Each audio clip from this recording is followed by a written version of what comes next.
Salve, salve, pessoal. Prazer estar assistindo essa edição do Flow, hein?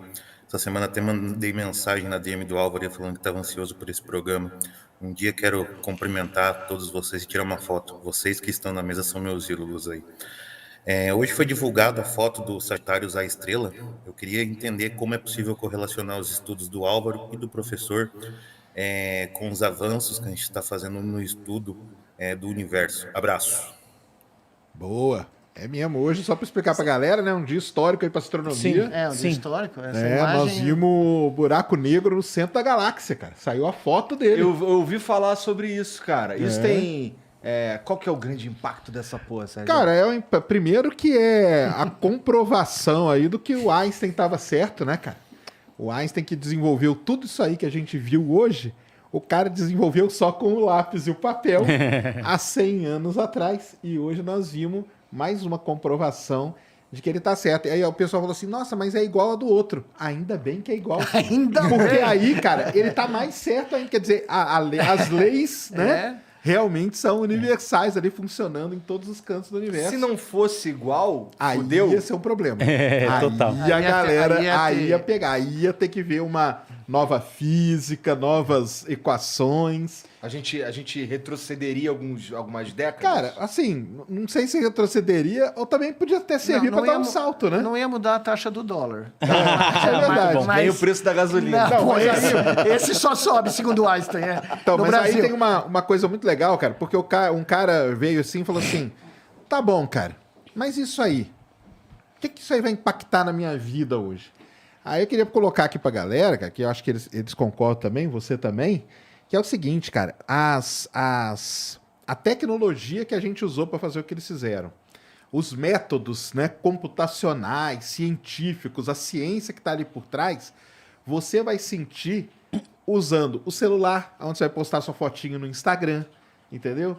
Talvez em aparelhos médicos que vão incorporar essa tecnologia depois e podem salvar a sua vida. Aí eu respondi isso pro cara. Aí sabe o que o cara respondeu para mim? Ué, por que não testa no ser humano de uma vez? Eu falei, cara, porque isso aí é uma altíssima tecnologia. O universo é um grande laboratório e se não funcionar num negócio que está a milhões de anos-luz, não vai matar ninguém. Vai que você põe um paciente na mesa e vai testar um novo laser ali para uma cirurgia e corta o cara no meio, né? Então é isso, cara. Assim, é uma ciência muito básica, lógico, né? Tá ali na base do negócio. Mas isso, com o passar do tempo, tá aí o Einstein, cara. O GPS que você usa hoje, Isso, cara, é só por causa do Einstein. E o melhor exemplo que eu dou, aí a relatividade, onde que serve? Cara, sabe quando o elevador vai fechar e você põe a mão no meio?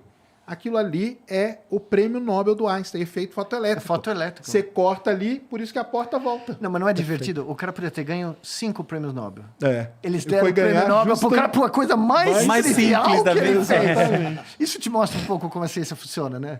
O ego no meio de vocês é um problema? Vou fazer uma resposta sobre esse Não, ele cara não aqui, é. que ele trouxe uma... Desculpa. Ele é o problema. É o problema. É um dos grandes. E sabe né? o que se diz na academia americana?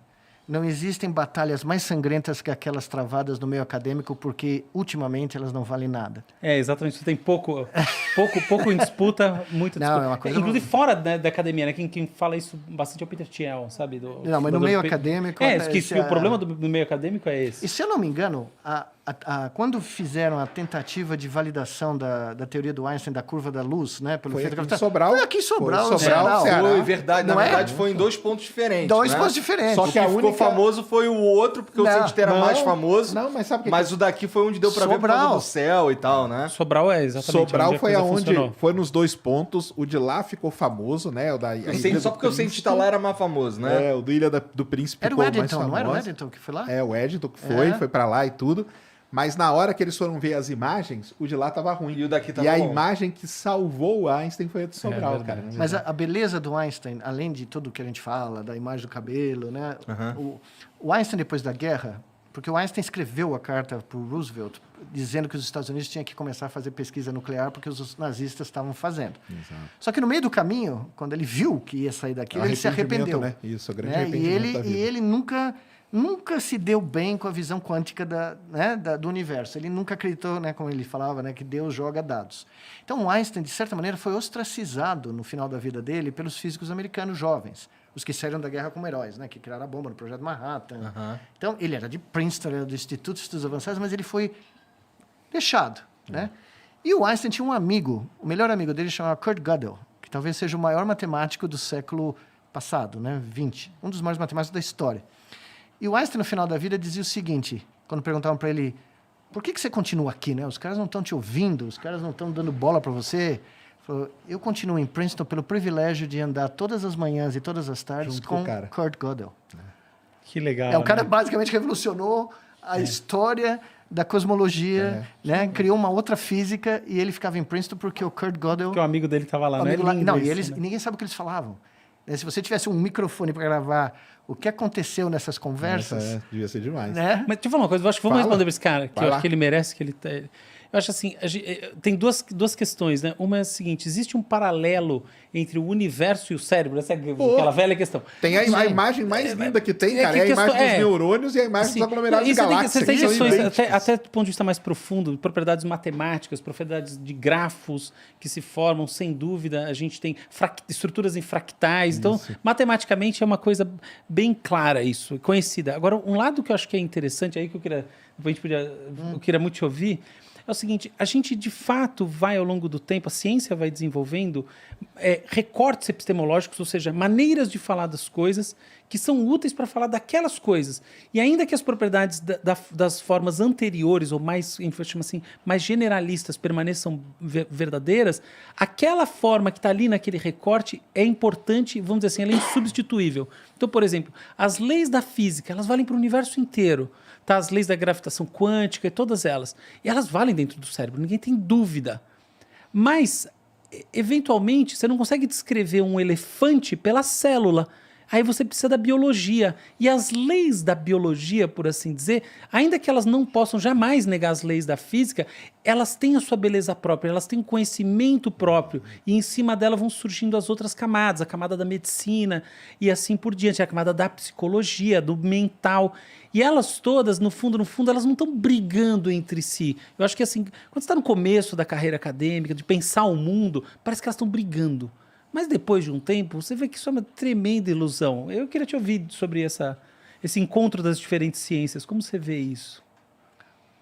Bom, eu sempre trabalhei com áreas multidisciplinares, né? Desde o começo da minha também sou formação. apaixonado por Eu nunca, mesmo quando em medicina, eu queria fazer, se eu fosse fazer medicina, eu provavelmente faria clínica médica e faria, era o que eu planejava fazer, né? Tratamento intensivo, porque eu me sentia bem na situação extrema, né? De ter que raciocinar rápido, de ter que ter múltiplas variáveis, processar muito rapidamente e tomar uma decisão. Só que, evidentemente, quando eu comecei a ver o que era a ciência, né? Porque eu cheguei nos Estados Unidos e não tinha a menor ideia do que era a ciência, né? Quando eu cheguei lá e comecei a ver acima das nuvens, tudo que eu trabalhei na minha carreira foi multidisciplinar. Tanto é que o centro que eu dirigi por 20 anos, o Centro de Neuroengenharia, foi o primeiro centro nessa área no mundo, mas ele cruzava entre engenharia biomédica, ciência da computação e neurobiologia. E os nossos alunos vinham de todos os lugares. Nós tivemos aluno de filosofia, fazendo doutorado, né? Então, eu acredito piamente. Mas o que eu acho que é mais interessante é que existem leis, aparentemente, que escalam desde átomos até, né, os sistemas complexos macroscópicos. Então, por exemplo, código distribuído é algo que a natureza usou desde proteínas, genes, células, cérebros, até grupos sociais. Então, quando você... Mas o que tu quer dizer com código distribuído? É que nem é um código populacional. A resposta não está num indivíduo. O indivíduo não tem o segredo. O segredo está distribuído por uma população. Entendi. Ele foi cortado em pedacinhos. Espalhado. Um quadro. Imagina um quadro que é retalhado em milhares de pedacinhos e cada indivíduo carrega um pedaço do quadro. Para você reconstruir o quadro, você tem que ter todos os indivíduos juntos. Então, é como funciona o mercado de ações. A razão pela qual você não consegue, a maioria de nós, né, que não tem inside information, não consegue ganhar dinheiro no mercado de ações, é porque é um sistema distribuído caótico, onde é imprevisível o que vai acontecer em grande escala de tempo. Talvez em microsegundos, né, você consiga, mas numa escala de tempo muito grande, o clima, né, você consegue fazer previsões de clima num período de tempo muito pequeno, mas em período muito grande, né? Por exemplo, a ventania de Certeza começa a aumentar. a ventania de Montevidéu nunca foi prevista. Né? Ela foi um evento não computacional, não computável. Mas, enfim, a generalização do código distribuído, eu acho que foi uma solução universal encontrada para a natureza para implementar sistemas Concordo, é maravilhoso que você complexos está trazendo isso. dos nossos genoma, dos nossos órgãos, até o nosso comportamento em sociedade. Tá? Então, se você conhece as leis que regem esse código distribuído biológico, você vai explicar múltiplos fenômenos em diferentes escalas. Legal. Né? E eu acredito que os sistemas biológicos, e aí eu sei que é controverso, mas os sistemas biológicos, quando eu converso com meus amigos físicos que entram na biologia, eu venho conversar, o problema é que os sistemas biológicos são muito menos previsíveis do que os sistemas físicos. São mesmo. Você tem um grau de imprevisibilidade, de não computabilidade muito maior.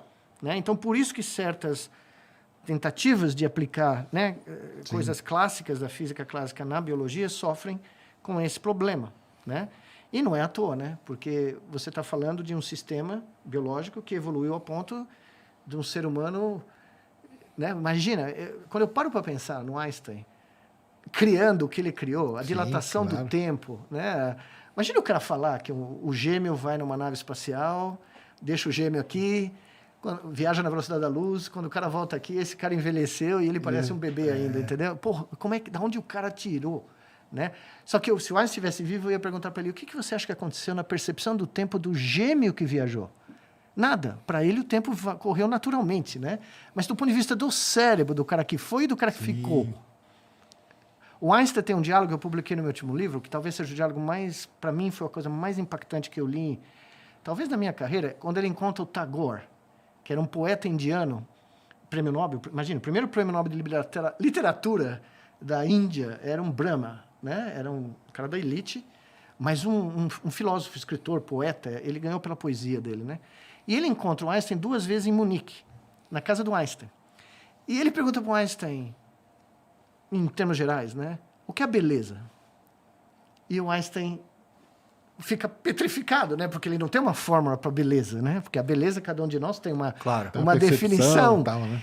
E o Tagore põe o cara na parede, um dos maiores gênios da história da humanidade, mostrando que tem um componente humano, né? Tudo aquilo que nós corriqueiramente chamamos das nossas emoções, das nossas, né, interpretações do mundo, que ele não conseguia explicar. Não cabe numa fórmula. Não cabe na fórmula dele, não cabe na visão de... Né? E o Einstein se rende ao poeta indiano no final desse encontro, né? E fala, apesar de você ser o religioso de nós dois, eu acho que eu tenho uma religião mais dogmática do que você. Exatamente. Mas ele é sempre honesto, né? Não, ele Que é muito bonito honesto. isso. É uma das pessoas que eu admiro por causa disso, por causa do fato dele, inclusive, reconhecer que ele estava sendo dogmático e que se ele acreditasse no que o Tagore estava dizendo, que a beleza é não computável, que não existe uma descrição física, você não põe uma fórmula para dizer, né, o lindo, o belo, né, ele destruía a visão de universo dele. Ele acabava com a visão do universo dele. E o mais importante, o único cara, na minha modesta opinião, que pôs o Einstein na parede foi um poeta indiano.